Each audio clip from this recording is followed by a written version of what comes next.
naturellement, s'engager aux côtés de l'UNIOPS pour son congrès, c'est considérer que nous sommes un partenaire privilégié du secteur associatif et lui-même étant un partenaire privilégié des structures publiques et notamment du département.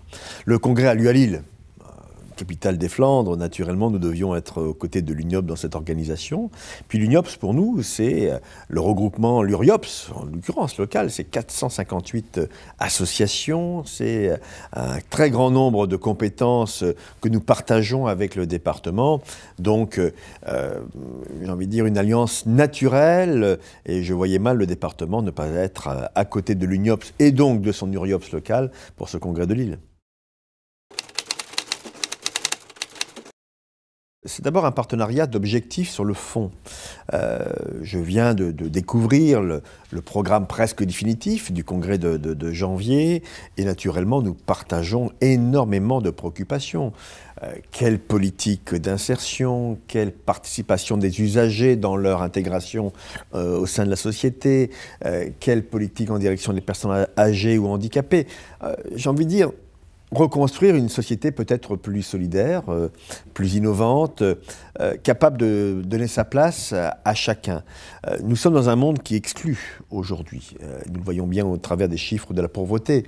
Quand près de 9 millions de nos concitoyens vivent en dessous du seuil de pauvreté, dans la 5e ou 6e puissance économique du monde, voilà de quoi interpeller les politiques dont je fais partie, mais aussi tous les acteurs publics ou associatifs. Et donc, la forme de ce partenariat, c'est d'abord de s'attaquer aux questions qui touchent à ces grandes préoccupations sociétales, et c'est aussi, d'une manière plus triviale, des éléments de partenariat en termes d'organisation sur lesquels le département mettra toute sa puissance de feu, si vous me permettez, de manière, je le dis à nos amis qui nous écoutent, de manière à ce que le congrès de Lille soit pour eux un excellent souvenir en termes d'accueil en particulier. Tous les thèmes du congrès sont des thèmes presque d'urgence par rapport à la situation difficile qui est la nôtre.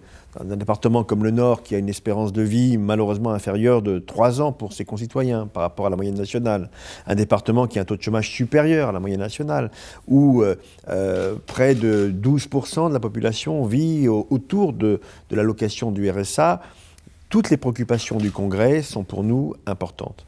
Et j'attends beaucoup de la réflexion du secteur associatif, partagée avec nous, pour nous éclairer dans les choix politiques que nous ferons demain en direction de ces populations qui ont besoin de la solidarité nationale, mais qui ont de plus en plus besoin de la solidarité territoriale portée par les départements.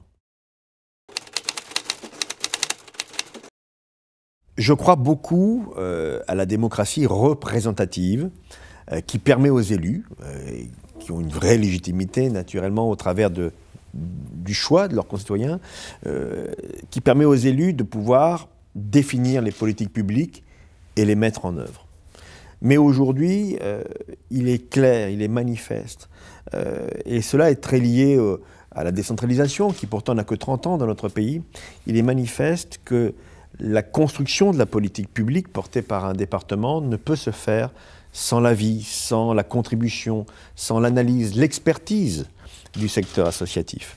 Et quand je dis ça devant votre caméra, ce n'est pas un propos de congrès. C'est un propos profondément ancré chez moi.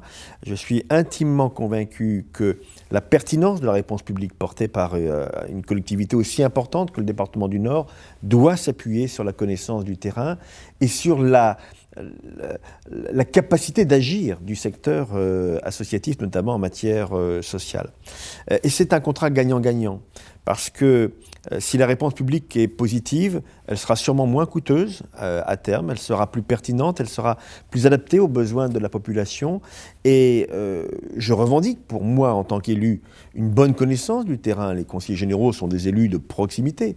Mais je revendique aussi que le secteur associatif puisse contribuer à la co-construction de ces politiques publiques. Et nous le démontrons sur différents sujets, notamment au travers de nouvelles démarches de démocratie, non plus là représentative, mais participative.